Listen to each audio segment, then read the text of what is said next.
Welcome back to Messy But Motivated, you guys. I am your host, Melinda. Sorry, I'm used to saying I'm your host. I'm one of your hosts. Yeah. Me and Londi do, if you see this is my sister Londi. I'm having her back on. I love having my sister on here. She's in town. We went to a women's conference yesterday and this morning. But we do have another podcast. It's our Bible study podcast. It's actually really awesome. And we just did 2 episodes. So if you haven't listened to that, it's called Sis, What's the Purpose? And it's a Bible breakdown in our terms. So definitely a good time. Whoa. I've been gone. I want to apologize. I have had, as you can hear, something going on. I'm not quite sure.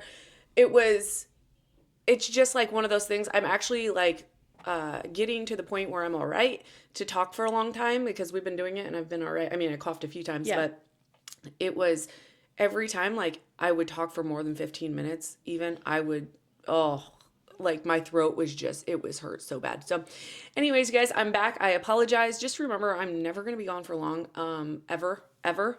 So yeah, I'm back. All right. There's a lot of updates. Lots. So I kind of want to, I'm going to piece some stuff in along the way. And it's some things that we brought up last time. And I'm like, oh, I need to talk to you about that. Okay. So we're going to talk about it on here because we haven't had time. You guys, we haven't had time to talk because my sister's been helping me pack my house up because we are moving to Florida. And I did go for 2 days to go find a house. And that was a spur of the moment. Yeah. I have to tell you a really, really messy moment. Yeah. It could have been. It could have been real messy. Could have been. So many of you know I deal with like really, I say I deal with it, but I've been really good. And I think this was too much. Yeah. It's a lot. It was a lot. And I'm like, Melinda, what did you expect? Well, and if y'all know Melinda, she just needs comfort. She loves weighted blankets as a comfort. Yes. She loves her husband as a comfort. Yes.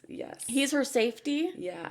And I'm a safety. Yes. And when I didn't have none of that and I'm in a random guy's car, he was the realtor. Yeah. Random guy. Yeah. And I just started to kind of spiral out of control. I started sweating. I was like, you need to pull over. I'm going to throw up. Like, I was like, I'm done. I only looked at 3 houses. I'm like, I'm done. I'll pick one out of the 3. Like, put me back. I need to go back. Like, it was too much. A lot. Yeah. And so, that was my messy moment. I didn't know whether I was going to poop my pants or vomit.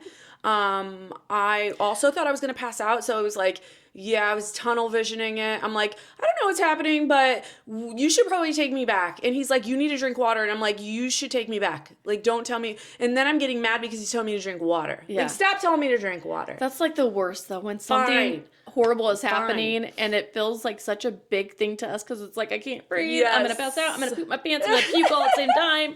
And you want me to drink water?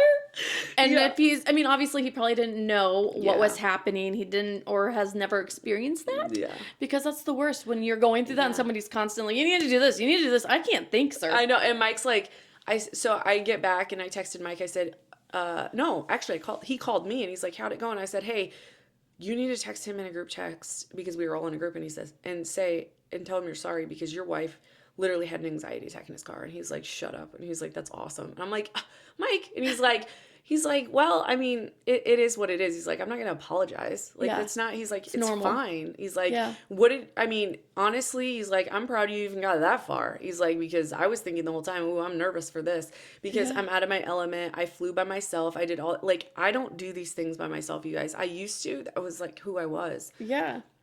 Not anymore. But when you told me in a text, she texted, I'm in Florida. I instantly called. I'm like, hold up. And then she says, I'm alone. I said, oh.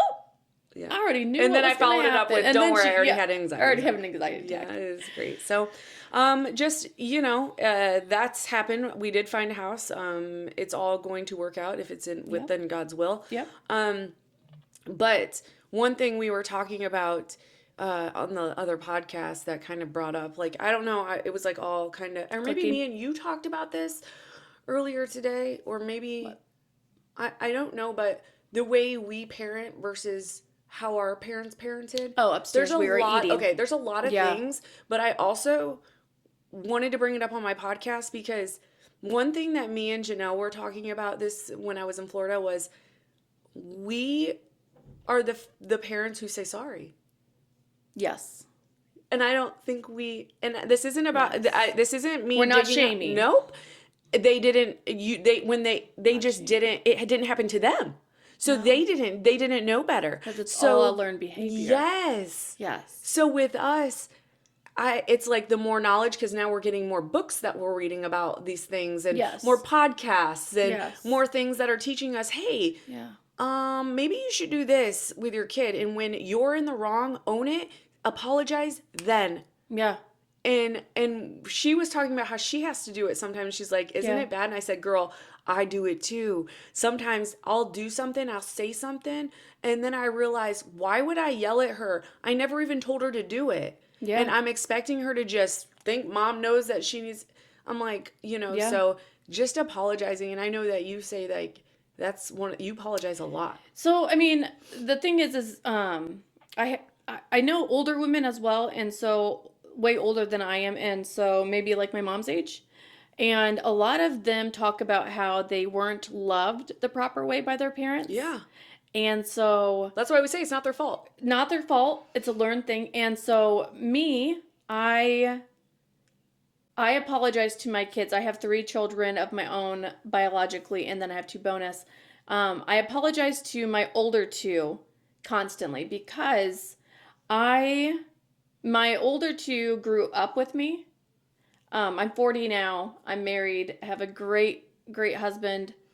Marriage is beautiful. Life is beautiful, right? So my 2 olders grew up with me without a mother. They grew up without a mother. They had me. I am their mother, but they didn't have a mother because I was learning to grow as a 23-year-old, as a 26-year-old. I didn't have the mom capabilities or the tools to know, hey, this is what you should be doing, and, they're going to make mistakes, and you shouldn't lash out, and you shouldn't do this, and you shouldn't say this to them, and you don't need to spank, and all of this stuff. So I apologize to my kids now because I now have a 4-year-old, and I'm a lot wiser than I was when I had my 2 olders. And so my little one has a mom. She's growing up with a mom, I'm not growing up with her. She has a mom that loves, is patient, is kind, and I know how to be a mom because I now can look back at my past life of raising my 2 kids, and I can see where I went wrong. And I have set my kids both down. I've wrote letters to them. I verbally tell them I'm sorry because it's not fair to them that they didn't have a mom. They had me, and I was there, and I did the best I could with what I had and the skills that I had. I was a single mom. My mom helped me raise my children, my 2 kids. And that's all they had. So they didn't have a dad in their life that helped raise them. It was me and my mom. And so I apologize to my children a lot because they grew up with that. And my daughter, they see her and they're like, why does she get to have a dad in their life? Why does she have this amazing mom that is patient? She can come to me and say, Mom, I peed my pants. And I say, that's what brought it up today. Yeah. She said, I peed my pants. She wet her pants. And I said, okay, let's go change your pants. And let's try a little bit harder not to wet your pants again. You're such a good mom because... That was so impressive. That was impressive. My buddy's just being annoying. So you guys already know the drill if you've been here. He is annoying. But he's Michael Jordan. He just jumped really, really high. So impressive. Anyways, so she peed her pants, and I could have. Back in the day, I would have lost my crap. I would have been upset that she wet her pants again for the 100th time at the age of 4, and not to pee your pants. But I know that everybody is human, and we all make mistakes. And I calm myself in those moments. Sometimes I'm like super irritated. I'm like, oh, I just want to go shake her. Why are you peeing? But what is that going to solve? Nothing. But I seen the whole process. Yeah. I seen you take a breath. Yeah. And then she was like, are you mad? And you're like, no, I'm not mad. But we need to go change your pants. Because why make her feel bad about it?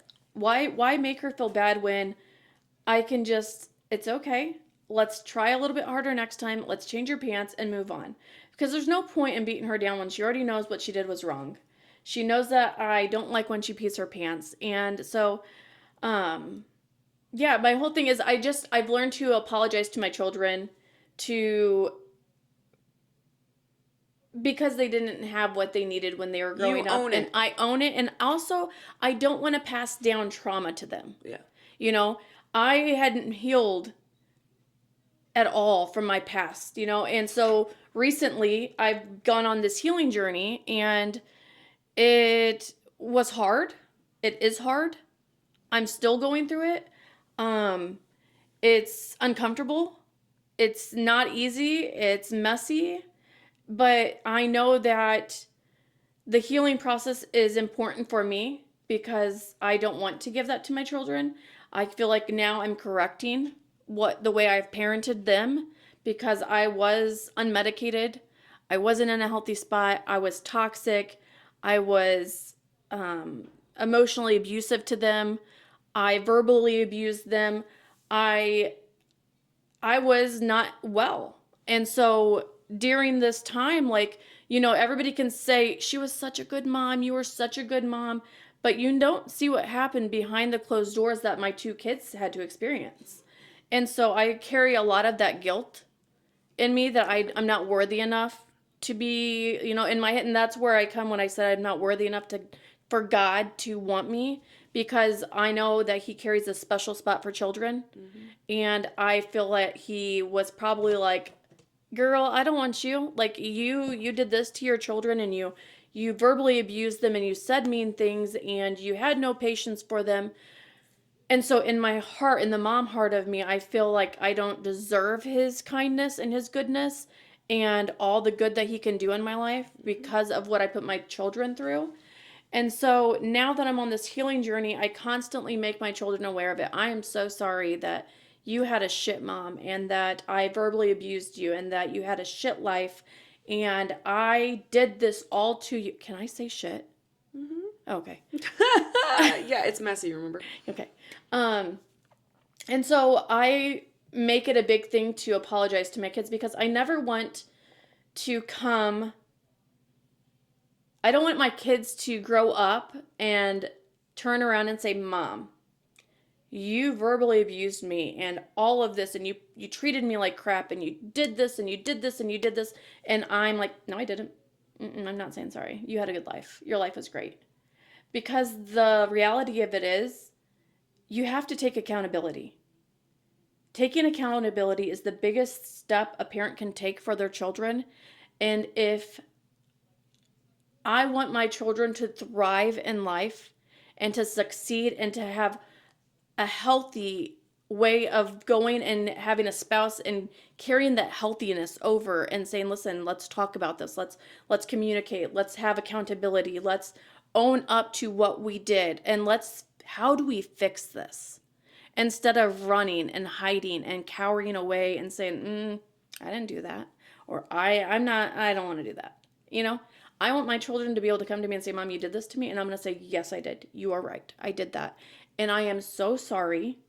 And you didn't deserve that. And there's no taking it back, right? It's done. It's did. There's nothing I can ever do. But what I can do is apologize, own up to what I did, and create a healthy life for them and a better life for them where they have a safe space and they know Mom has changed, and I can come to my mom with anything that's happened in my life, and I know that she's going to have my back, and I will always be there for them. And that's what I have created so far with my kids. And Addie knows, like, her and I struggled for the longest time, and I think it's because she would look at Charlie and she's like, man, she gets this great life. Yeah, it is. Because it's like, was I not worthy enough of your love? Put yourself. Yeah.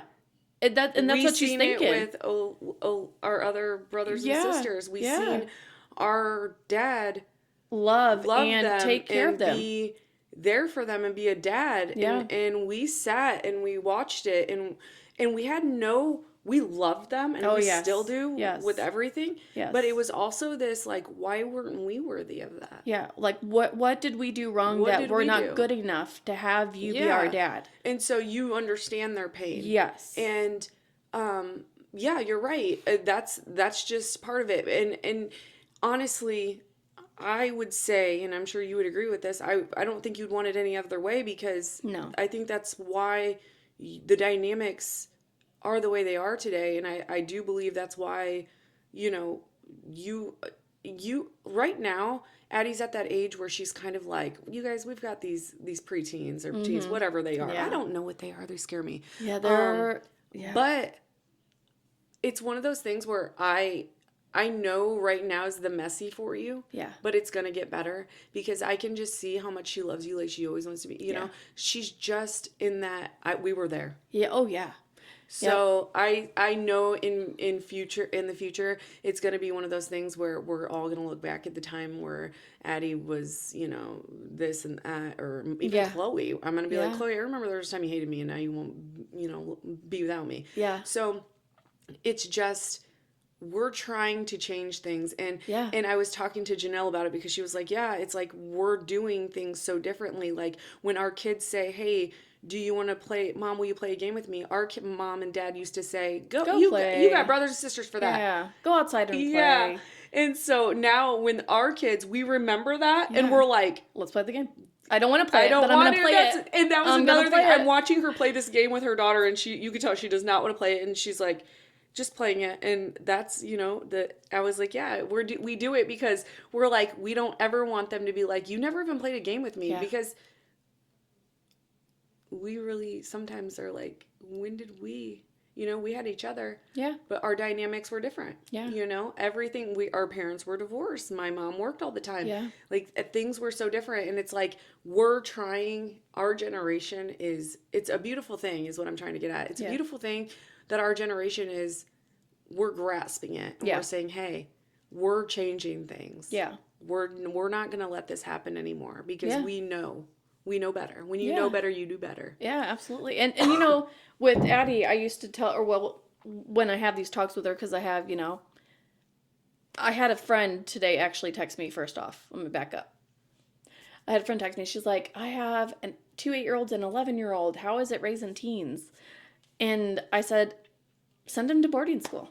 And I'm like, JK, they are great guys. It's just it's a whole lot. If you have teens, it's a whole lot. But I tell Addie this, and I tell Kaden this as well. I'm new to being a mom of a 14-year-old. I'm new to a mom raising a 16-year-old.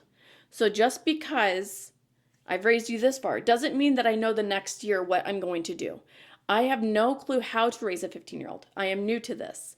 As you are new to being a 15-year-old, and you are new to being a 14-year-old. So we are going to learn this together, and we're going to try to take these steps to figure out how to stay on the right path and make our right moves.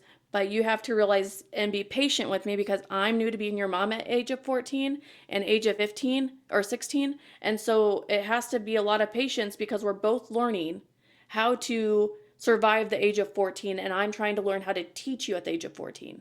And so I always remind Addie and Kaden that you are new to the age. You're a mom. Yep, you're a mom, but you're new to the age that you're raising. You've never raised that before. And yes, you've raised it with Chloe, but you never raised a boy at that age. Mm-hmm. And so totally different ballgame. It's totally different. Everything is totally different, and they both have to realize that we're new to this and we're going to make mistakes. We're not going to parent great, and we are going to make wrong choices, and we're going to learn from those choices, and we're going to remember next time when we do this with our next child, hey, I remember that, And like I had told my kids, our 19-year-old, we had bought 2 cars for him, like his mom and I and dad, and we helped out, and then it's like, wait a minute, 3rd car, it's on you. Like, you have to put your money in, respect you're going to respect what you pay for. And so now with our kids, the next kids, they're not getting cars handed to them. Now they have to raise 1,000, Raise 1,000, I'll meet your 1,000. because you're going to respect what you pay for. You're not going to just trash it because your money's in there. You're not going to want to trash your money. So you're going to respect the car that you have. Yeah. And so you learn throughout life that stuff, and you learn as you go. You really do. You really do. Trial and error. Yeah. And just like you had said with our dad, your kids look at you and you feel like, why am I not worthy of the love?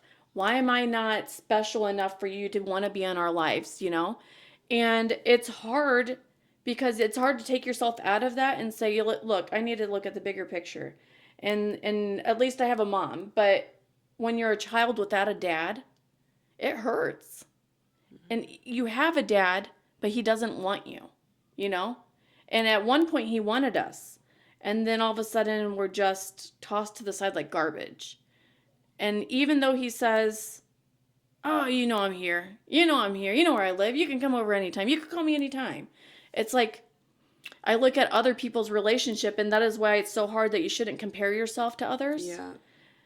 But it's so hard when you've always craved that. There's a piece in you that is missing, and you search for it, and our lives was hard, right? And I think the piece why we feel so okay right now, and this is the best time of our life, is we realize that our Father's been there all along. Yeah. He's our father, And that's what he was saying the whole time too. Yeah. He's like, hey guys, just so you know, like, that's just the guy that I used. Yeah, so to create you here. But I already knew you. You know, I'm your Father, and I've always been here. I'm always going to be there. And actually that'll take us into the, because I don't know if I've ever shared this with them, but I've shared it on my social media, so maybe if they've been there. But me and Londi were in a really, really bad car accident when, how old were we?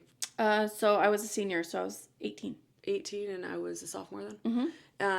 And we were on our way to school. Our cousin was driving us, and the car got T-boned, and he was going protected, what'd they say, 70 to 80 at the time? Oh, I don't remember. I can't either. But he didn't stop at a yield sign, and he hit us, and we flipped 7 times is what they projected. And the car behind us, I think that's what they told him. It was something like 7, 8 times. And so I'm saying all this to say, today I looked over at Londi, and I'm like, we throughout our lives didn't realize that he was there with us. Yeah. We had no idea. Yeah. Because we've always known of him. We haven't had a relationship. We knew of him. We didn't know him. And now we have a relationship with the Lord. And it's crazy because we look back and we're like, oh my gosh, that whole time. I mean, you guys have to, I just want to paint the picture for you guys. My sister got thrown out of this vehicle, okay? She had her backpack on. She got thrown out of the back window of this vehicle during the flips, okay? And I remember when it came to a standstill, I looked over and her backpack was in the middle of the road. And I just thought, oh, my sister's gone, like in my mind. And she says I don't remember this, but she says she remembers me screaming for her. And there was just so much going on. And like, I want you to know, like at the end of it, we get to the hospital, and they, even like the nurses and doctors were like, wow, we thought from that you guys weren't going to make it. Yeah. And we got out that day. Everybody but one. Everybody but one. And it was one of those things where minimal damage. Londi had high blood pressure. I had a laceration in my liver. Yeah. But all these little things, you guys, and his fingerprints were all over our lives. And it's still, like, I look back at times and I'm like, oh, he is all over my life. Like, all over it. And that's just one big one. And I go, Londi, like, come on. He was like, how do they not know I'm here? Like, I just saved you. Yeah. You are still walking, and that should have killed you. Yeah. I get so angry sometimes too, thinking back to why wouldn't he just come and say, hey, Londi, like in a little corner as I'm passed out and I can only smell dirt and see colors. Why wouldn't you come to me and whisper, that was me, I saved you.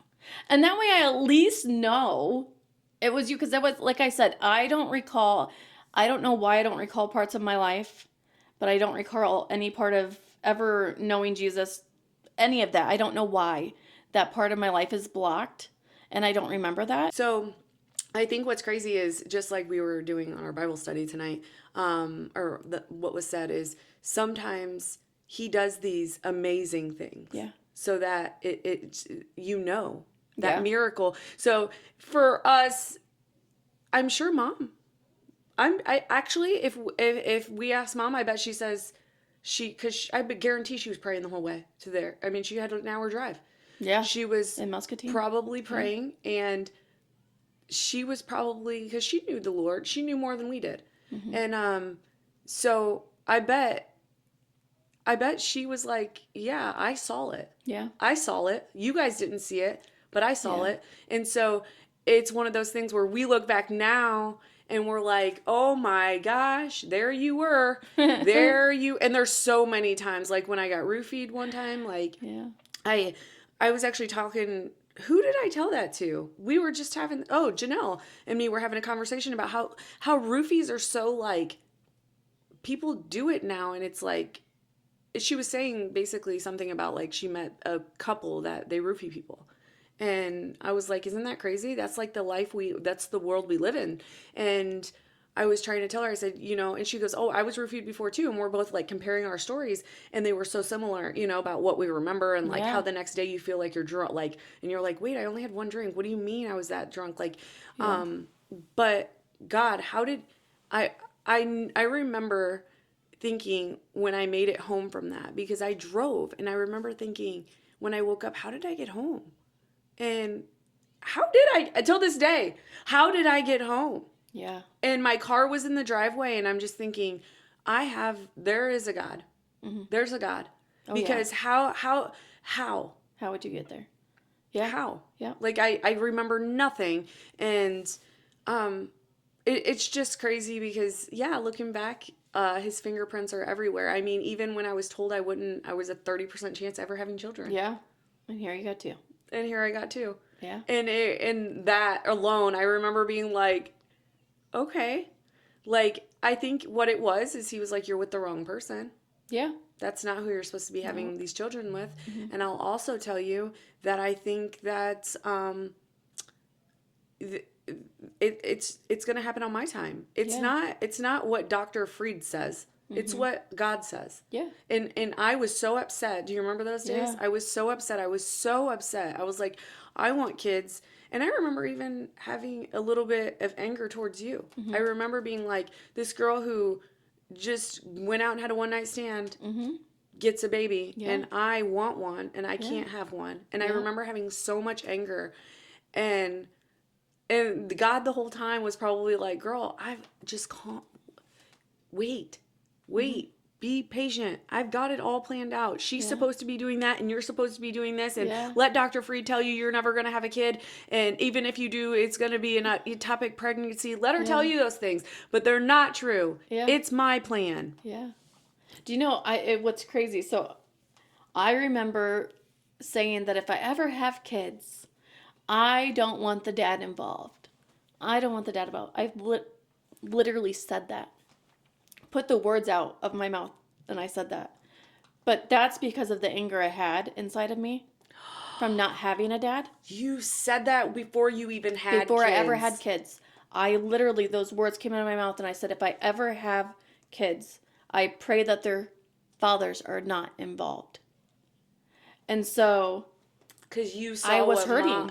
I was hurting. I knew how it felt to have a man not want you, a father not want you. I knew how it felt, and I'd never wanted my kids to experience that.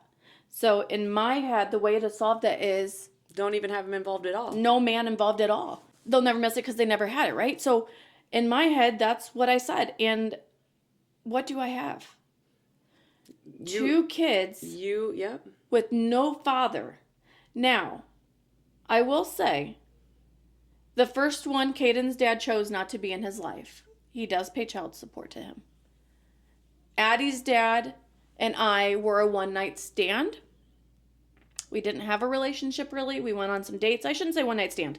We went on some dates. We hooked up. I got pregnant. I moved back because I needed support. He and I were not on good terms. It wasn't good. And now He texts and talks to his daughter. He's never met her, but they send pictures back and forth. He sends her cards for her birthday and for Christmas and all the things. And he pays child support. He's not physically here, but he has told her many times, I am here. He's via he phone. took responsibility. Yeah. And he's Yeah. Yes. And we don't hold any anger towards each other. It's not like your father was a piece of POS. And I think they're going to meet each other. Oh, they definitely will. Absolutely will. And we don't point fingers like this was because of you being a POS and your father was this. And I've never, ever, ever badmouthed him to Addie because we both made our choices. We both laid in the same bed and did what we did, right? It takes two to tango. And I was the one that stepped up and said, this is fine. I've already raising one. I'll raise two. Not a big deal. And so I put that in the universe. I said it to God. He heard me and he's like, okay, girl, well, this is your prayer. And I think that was a big teaching moment. Now that I'm sitting where I'm at, I look back on life and I'm like, I literally put that. And I said, I pray to God, my children do not have a father that's involved. I pray when I have babies that their dad is not involved. And I got 2 of those. Now, I'm not saying he did that because he was teaching me a lesson. But I also think he gave me them because I needed them. I needed them to make me grow up. I was on a no good path. I needed them to teach me responsibility. I needed them to love me the way that they love me. And I think that God's plan was possibly to teach me a tiny little bit of a lesson. But at the same time, now that I look back on it today and the man that I have now that loves my children as his own, and treats them as his own, like they're not missing anything anymore. They have a father. They have a mother that loves them unconditionally and will do anything for them.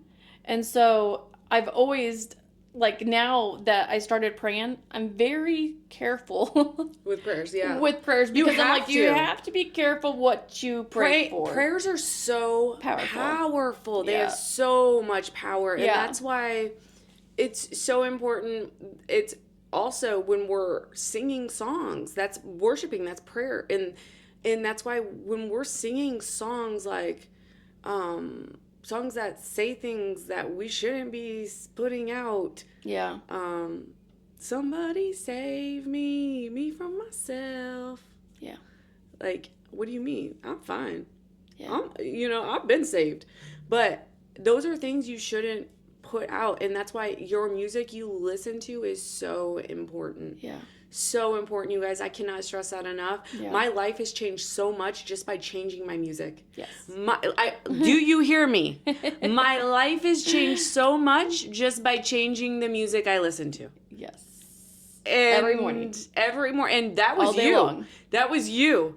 Yeah. So I got to tell you guys that backstory. My sister and me don't realize we feed off each other.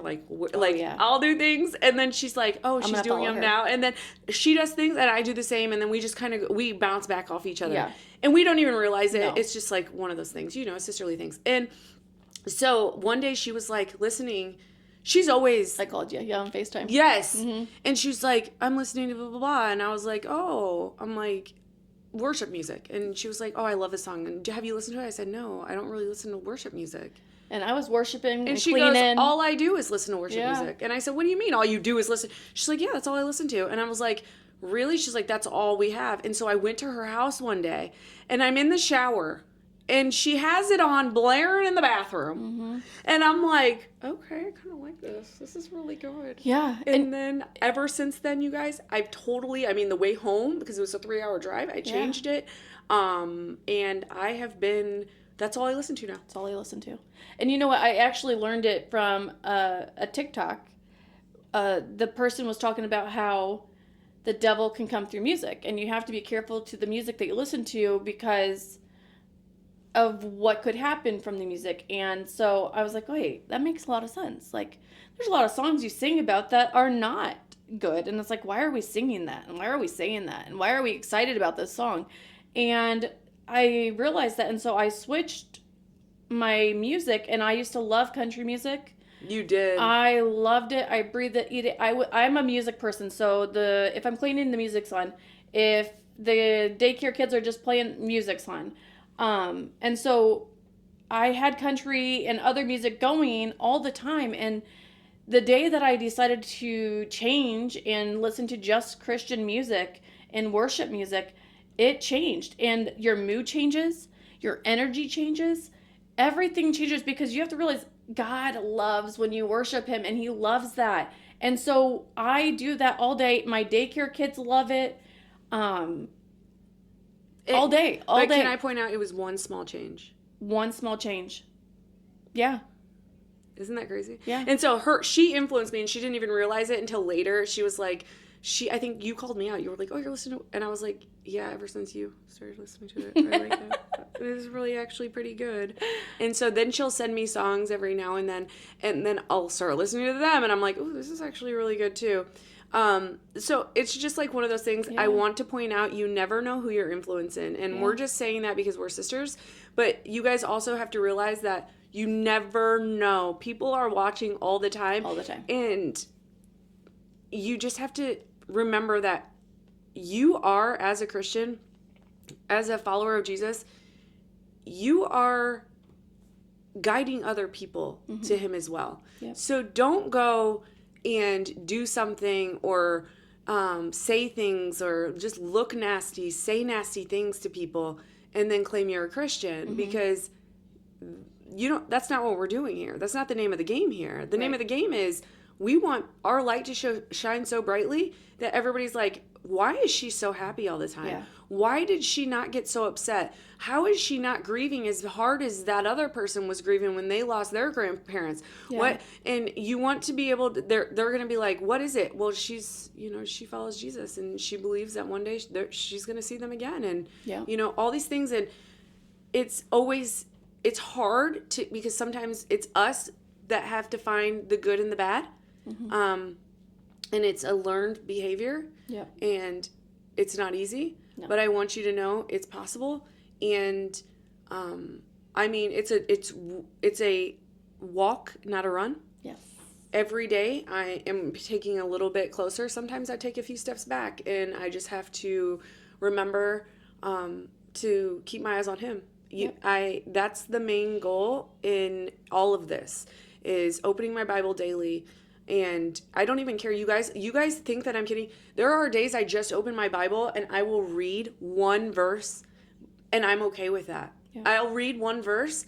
I'll meditate on that one verse. And by that, you're probably like, what does that mean? I'm literally like, just going to lay there, and I'm just like, you're right, Lord. Like, I'll think about that verse. And then I'm like, oh, I see what you mean. And like, just kind of have a conversation with that verse and what I interpret it as and all that. And you guys, that's all. And I'm meeting him. I'm telling him, you are so worth, you died for me on the cross. You freaking went and you said, you know what? I'm going to die for her so that she can be saved. Yeah. And so the least I can give you is time in the Bible, even if it is 5 minutes, because here's the thing. Satan, he just wants us distracted. He wants us busy, and that's what he does to me. And he keeps me so busy, so like I'm just going right now, and I'm going. And what I tell myself, like, girl, remember to take care of yourself, because I've noticed I'm not healing, and it's because I'm not getting a lot of sleep. I'm just running ragged, and I'm just really like, you have to remember, the Lord wants you to rest. Yeah. And he also wants you in the Bible. So I find myself, I do both. And on the days I don't have a chance to get in the Bible, I'm making sure I'm opening the app and reading a verse. I don't know, like, if you, and reading a verse and like really thinking about it, and not just reading it, really taking it in. You can read something all day long. Take it in. Breathe it in. And another thing that you need to remember to do is Sabbath. I know. Yes, there's so much to do, but there's always going to be so much to do. And that stuff nothing's going to happen. The world's not going to explode tomorrow. She just read a book on Sabbath. Okay, I'm still reading it. But it's not going to explode. The world's not going to end. Nobody's going to die if you don't pack one more box or put a yard sale box together. It's going to be okay. And rest, because that's what you need to do. Your body needs to heal. And by healing is by getting in the book. And by getting in the book, you're building that relationship with God. And God can sit there and put some favors in for you and be like, I'm going to get you a cleaning or a moving crew. I'm going to get you some friends that are going to come knock at your door and say, hey, I'm going to come help you pack these boxes. And you're like, oh, so I could have rest. Oh, he sent me you. Yeah. You guys, oh my gosh. Londi's been like all over. I don't know. So Londi and my husband are the same. Like, they're just like, let's get it done. Let's get it done. And I'm over here like, I want a nap. Like, I'm exhausted. And praise God, they know that I'm like dealing with something right now. So I'm not like at 100%. I'm probably at like 60, and Mike knows that especially. So I like came home from the airport, and I got dressed right away because we had to go to this conference. And Londi and him were packing, and they did that all day today. They've been packing all day, and I'm just like, I told her multiple times, I'm like, I'm so thankful for you. And I told Mike the same. I'm like, I'm so grateful for you, because I know I'm kind of, well, I am. I'm like, just, I think it's from going to Florida, coming back, just the stress of all of it. And not to mention, I slept on a really crappy bed for 2 days, and I barely got any sleep. So I slept so good last night. Yeah. But just all of it, and I also have to remember, because I was laying there taking a nap today, even though it was just an hour. I told myself, go take a nap. Like, girl, take a freaking nap. Yeah. And I was kind of like feeling guilty about it. And then I was like, wait, God sends me people. These people are in my life for a reason. And I have to know that they're not, as much as I think that my sister's over there being like, she's such a crappy, just laying in there going to sleep. Like, in my mind, anxiety and Satan's telling me that. But in reality, they weren't caring. The second he said, she's in there napping, I said, okay, let's go. What are we doing next? Yeah. Like, let's go. Like, she's sleeping. What else can we knock out real fast? It's one of those things where you just have to remember, just like you said, I have to remember Sabbath. I also have to remember that God put you guys in my life for a reason. And it's because we are a team. We are. Yeah. And that's why sometimes you call me and then sometimes I call you. I mean, there was a time, remember, you always know when I call, and I don't even have to say anything. I'm like, okay, what's wrong? You do. Like, tell me, what's happening? What's wrong? I'm like, there was a time before May came that I was in a really depressive state. You remember that? Yeah. And I called you, and I was bawling, and you were like, okay, like, we're going to get through this. And I remember, like, I was just like, I am so glad I had you, because you have that, like, Melinda, you're going to be okay. And I was like, I don't know what I'm going to do. And you're like walking me through it. It's like you were holding my hand. And now I look back and I'm like, you were being the hands and feet for Jesus. And you didn't even realize it. Yeah. But you were, because he was like, I'm going to give you your sister because she's going to deal with your mess. And I'm going to give you Mike because Mike's going to deal with it. I'm going to give you Kelly because Kelly's going to put up with you too. And I'm going to give you Liz because she is going to make you laugh even when you feel like crying. Yeah. I'm going to give you all these people that are like your people. And it's such, like, looking back at it, even the people he's inserted in my life right now, I am like, God, you're funny. Like, it's people I would have thought I would never hang out with, and now I love them dearly. And he's like, I know I've got a sense of humor, and I'm like, I love them. And he's like, I knew you would. I had to get you right because I didn't want you to push him away. Didn't want you to scare him. Right? And now I'm like, you know, I wholeheartedly love these people, and I just met them. I have only known them, 6-7 months, and I truly love them. And it's like, I know the old Melinda wouldn't have. Yeah. But the new Melinda is like, I have him within me, and he loves them so much that I love them. And I'm like, you guys, I know he put you here. Because sometimes I need to hear what they say. Yeah. It's also very important that you put yourself around people that are going to be good for you. Because I know you. Mike knows you. Your true friends know you. And I know that when you get overwhelmed, you kind of like, oh, back up and get overwhelmed and I can't do anything, and you become stuck because you don't know which way, where do I go? What do I need to do first? Do I need to do my homework first? Do I need to pack first? Do I need to do this?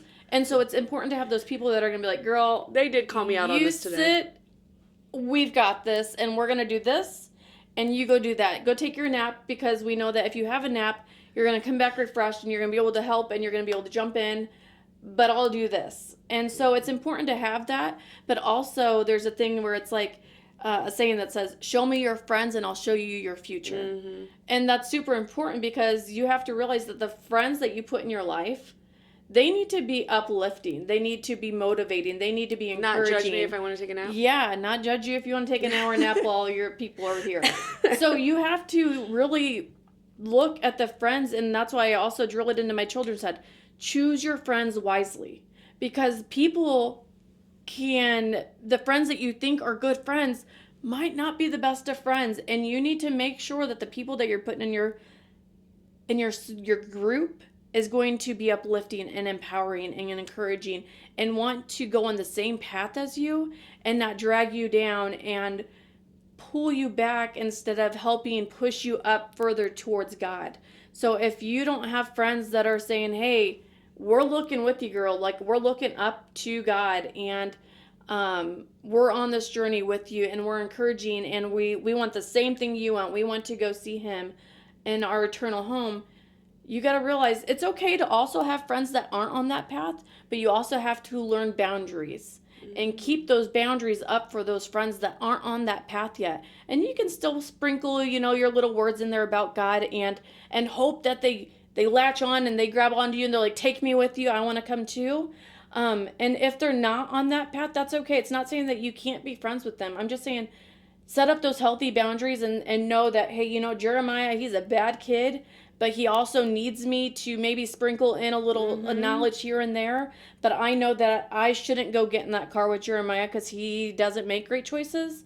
And so I'm going to go with my Bible study friends who want to go have a tea and talk and hang out and play board games, because I know that their path is my path. And so I'm not going to choose to put myself in a situation that could end poorly. Dang, she ate. So yeah, it's very important when you were talking about your friends. It's very important to make sure you're choosing wisely who your friends are. Absolutely. Mm-hmm. I believe that. And I've always... my group, actually, my small group, they laugh at me, and because I've always had this mentality, because I've always had a sister. Yeah. And now I have Annie too, which is amazing, because we're all so close. But I've always had my sister, so I haven't needed friends. So Kelly and Liz were just my friends outside of you. Mm-hmm. But we always weren't close friends. No, but you know what I mean? Like, yeah. So now I told them, I've always had this thought in my head, I don't need more than 2 friends. So when I came to group, I told them, I was like, I feel so stupid telling you guys this, but I have this thing where I can't, because I feel like I don't have time for you. Yeah. And I want to be a good friend for you. And so they all joke about it. They're like, Melinda's list's already full, so don't even. And I'm like, oh, you're right. I should have. But now looking back, God's like, hey, girl, you can have all these friends. I'm going to give you all the friends. And you can have your sister. And you can do this. And I'm like, oh, and I have time for all of them. Yeah. Like, look at today. We all went to a women's conference. My sister and my friends. Mm-hmm. We went to a women's conference together. And it's like, that filled it was just like, when I was there, I was like, just overly happy, and I can't even really say it when I was praising, because of course I was like crying, and I'm like, thing is, because this life I would have never imagined. No. And now that I'm here, it's beautiful, and it's everything. It's everything and then some. And this is only the beginning, and that's crazy to me. That is crazy. I tell Mike all the time, I'm like, this is just the beginning. Where am I going to be in 5 years? Where am I going to be in 10 years? Where am I going to be, always like, You don't think about that either? Like, do you think, like... I don't think, and it's weird. I've never really thought of the future. No, I'm you a don't. live by the moment person, and I take it day by day, and I just go with the flow. I'm not any, before I was always anxiety ridden and tense. Now I'm just laid back. I'm like, God. I'm on whatever happens. I don't stress, I don't worry, I don't even look to the future. No, I'm not saying I have no motivation or no goals or any of that. But he knows our plan. Yeah, And you're I not know in control. I'm trusting that wherever I'm going and whatever he has in mind for me, that's what's going to happen, and I'm ready for whatever's next. Yeah. And Yeah. That's a good feeling, right? Yeah. To just know that he's in the driver's seat and you're Yeah. just kind of like the passenger, and you're Yep. okay with whatever next stop we go to. Yep. Yeah. It's a blessing. It really is. Yeah. And changing is beautiful. There's a lot of people in the world that are scared of change. They are. I was scared of change. People look at me right now that I'm moving again, and they're like, "What are you doing?" And I'm like, nothing. You guys have to understand, nothing is ever going to root you down. There is nothing holding you. Nothing. Not one thing. No. If God says it's your time to go, guess what? Go. Move. Yeah. Move. Go. And there's so many people in this world that are so unhappy in their jobs. Oh. So unhappy. And miserable. they are staying because it's money. Money. But this is the thing, guys. Money is... You have to love what you're doing. Go find what your calling is. Go find the job that was going to make you happy, because you should love what you're doing. You have to realize that God, if you have a relationship with him, right? If you have this relationship with God, he will always provide. Always. So don't sit there and be like, well, how am I going to get fed? How am I going to do this? How am I going to do this? He will provide.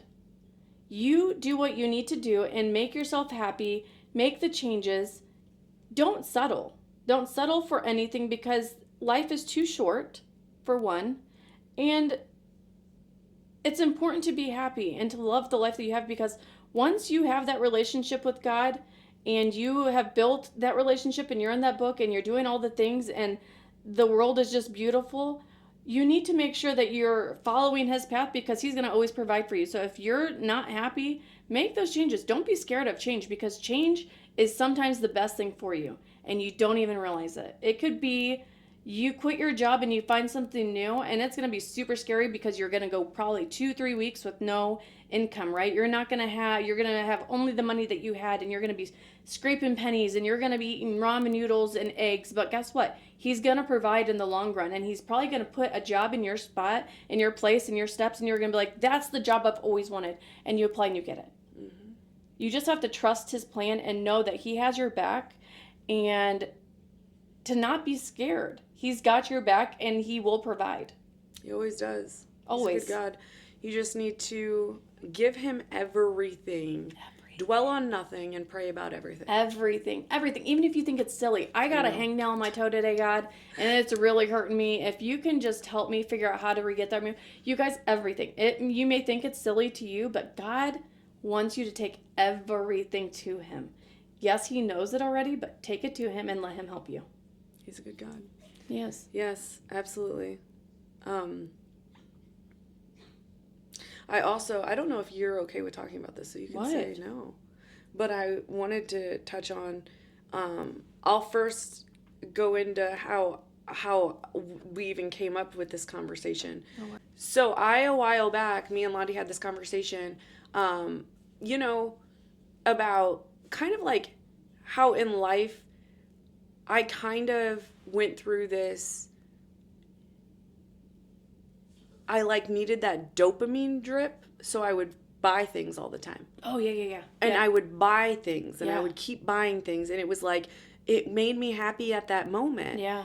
And I didn't know what it was, and it was like, I was always on Amazon, like, what did you do instead of scrolling? I was on Amazon, and it made me something, it just kept feeding it, and next thing you know, I have all this crap that it was just going to be in a yard sale a year later.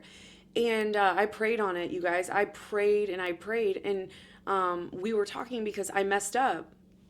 And this was not recent, but I messed up and I told myself, you know what? Sit in it. Sit in this right now, what you just messed up.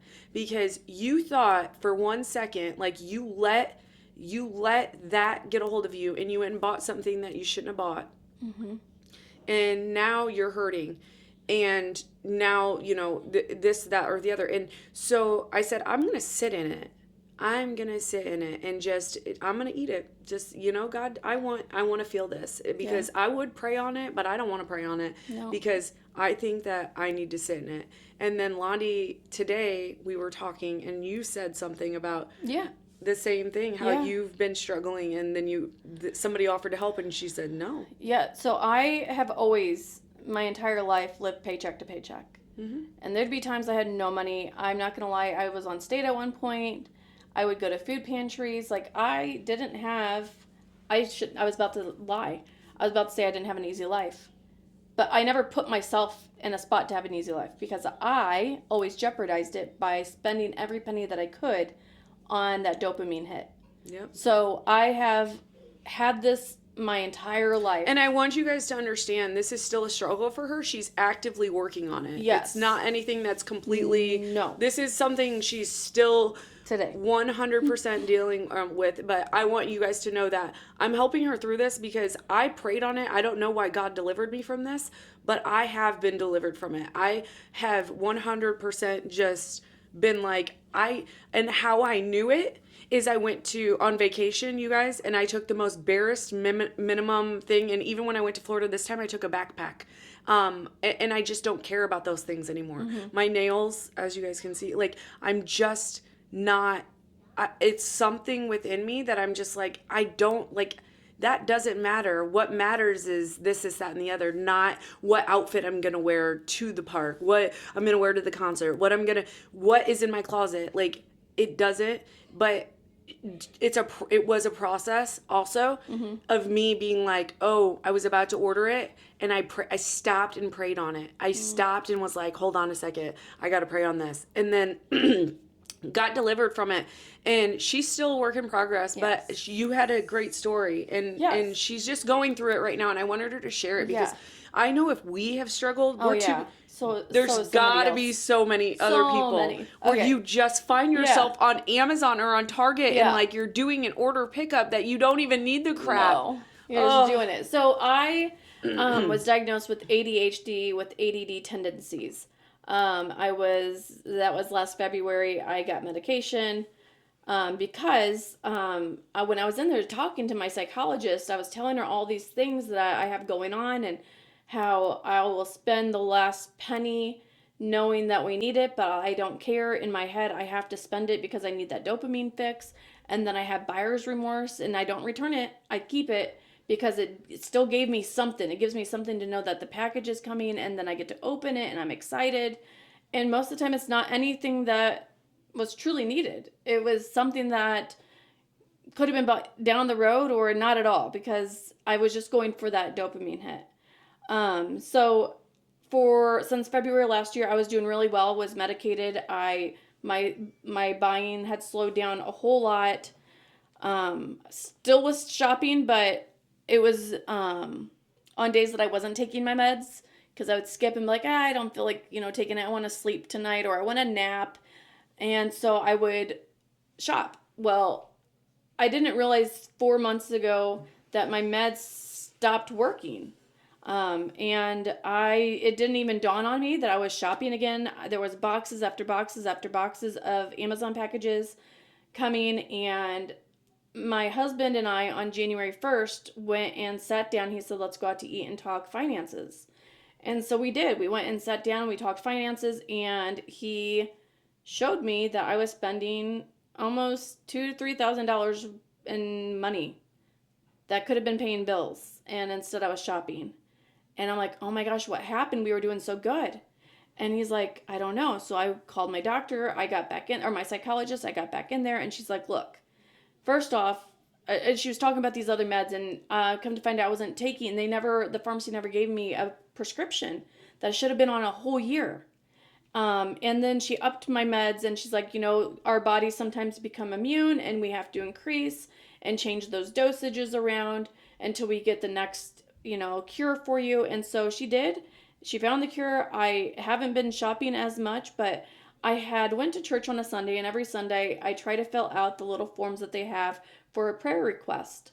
And on it, I had put that, pray that I get through the shopping addiction, that we figure out the finance situation that I had put myself in. And so she had reached out, the pastor, and said, let us give you $500. Let us help you. And I said, no. And she's like, please fill it out and let us help you. And I said, no. She's like, what about grocery cards? I said, no. And she's like, and every time she'd see me on Sunday, did you fill it out? No. And I finally just said, I need to sit in it. I have done this to myself and my family over and over and over again by shopping, spending, buying these gifts, get that dopamine hit, doing it again, putting ourselves in debt, skipping bills because I would rather shop than pay that bill. And I did that to us. So instead of taking a quick fix of, yeah, I'll take your money, I would rather sit in it and learn my lesson and be more aware next time. Hey, Londi, and I even told Nick, if you see me shopping, if you see me spending and it's getting out of hand, call me out on it. Say, Londi, you might want to call your psychologist. Like, you've spent $200 this week, or you didn't even talk to me about the purchase and you're just buying again. Because I never spoke to Nick about the purchases. I just bought. I would never ask for his approval. I didn't care about his approval. I just needed to get that fix. And it's been a big issue. And he's so kind and he is so patient with me. And he doesn't ever call me out on it, ever. And he just stresses and he works his butt off. And so what is the consequence of me shopping? My husband stays at work all day long for long, long hours, week after week after week, to fix my problem.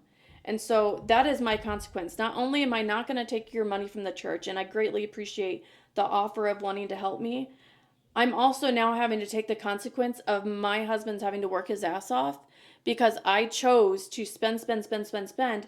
And now I am having to reap those consequences that I put myself in. So learning to say, Londi, you don't need this stuff. And also having, at one point, Nick's like, let's give you a $150 allowance a week. Well, now I don't feel like I'm worthy of that either because I've done it the second time and I don't deserve an allowance until we're debt free, is how I feel now. Mm-hmm. And so I told him, take my allowance away. I don't even want that allowance anymore. Take my cards away. So now I have no debit cards. There's no debit card saved to my phone anymore. I don't have any access to go and swipe an ATM or put it on a card because I don't have that anymore. Because I willingly gave all of that up to him. He changed passwords on my Amazon account. He changed my passwords on my Venmo account.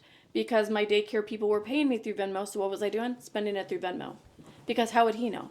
Yeah. And so I was being very dishonest about the spending. I was hiding the spending. I wouldn't talk to him about it. I wasn't going to him as my partner and saying, hey, I want to make this purchase. And he could have said, hey, Londi, we have this bill. This is a time to shop. I was just being selfish and spending on my own behalf to fix my own issues and to make me happy. And then in the long run, it put us in debt. And so now we're having to solve our problems, which we have. We have a plan set in place and we're making the right steps. And eventually one day, I can say, yeah, I didn't shop, I didn't spend and all this, but I also am very, I have grace for myself also. And so, I still allow myself to spend a little. So, Yeah. like today, treated myself to a bracelet. Yeah. But that is enough for 2 weeks, or whatever. I'm not saying I'm cold turkey stopping altogether, but I also have to, I realize he realizes that it's an issue for me. And so we also don't want to just cold turkey quit and say, you can't have a penny to your name. So I'm given one card and he puts so much money on it for gas, or I'll call him and say, can I buy this? And then he'll put money on the card. And that's how we have started working this. And I'm okay with that. I don't look at it as because he's controlling. You're taking it, which is, I respect that so much, is you're treating it almost like a drug addiction. It is, yeah. Yeah, like you're like, hey, I need help with this. And obviously, I mean, I can't do it alone. No. So you're having somebody help you with it. And that takes a lot because so many people are like, no, I'm not going to let it, like, he's going to just give me money. And it's not like you're saying, you know, I'm giving him all my, no, you're No. saying, hey, I need help with this. I'm coming up with a solution and asking for that help. Yep. And I'm also taking accountability and I'm not denying it. I know that there's a problem. And I also know that I know our future has bigger things ahead of us. And so I would rather get ahead of it now than to drag my family down and suffer miserably in the long run. So, I mean, does it suck that I can't go shopping and spend I want? Absolutely, it sucks. It is an irritating thing. I'll look at my Amazon account on my phone that's not linked to anything. And so, can I buy anything? No. Unless I want to pay the extra shipping and become a member or Prime member Yeah. with my little bit of money I have. No, I'm not going to spend it that way. Yeah. So it sucks, but at the same time, I know that the end result is going to be so good and we're going to be set up in a good spot and we're not And just gonna... think, because her goal one day is maybe to move Yeah. to Florida. Florida. Yeah. And I think that you have to keep your eye on the prize. Oh, yeah. Because if you ever want to do that, when you guys want to, it comes off of, you know, what did you do now? What are you doing right now? Mm-hmm. That's going to affect what you do later. Yeah. So, yeah, it's big. Mm-hmm. Just keep that in mind. Mm-hmm. All right, you guys, thank you so much for joining us today. As I said, this is my sister Londi, and I love having her on whenever she's around. I'm sorry, guys. See, I still have stuff going on, and it was great that she was on because I kept coughing as you get. Yeah, I'll try to edit that out. But it was great that she took over. So I love you guys. Hope you have the best week, and I will. This bunny, I can't. Arlington. Hey! You little poop head. Yes. Anybody want a bunny? All right, guys. Thanks for being here. And as always, have a blessed week.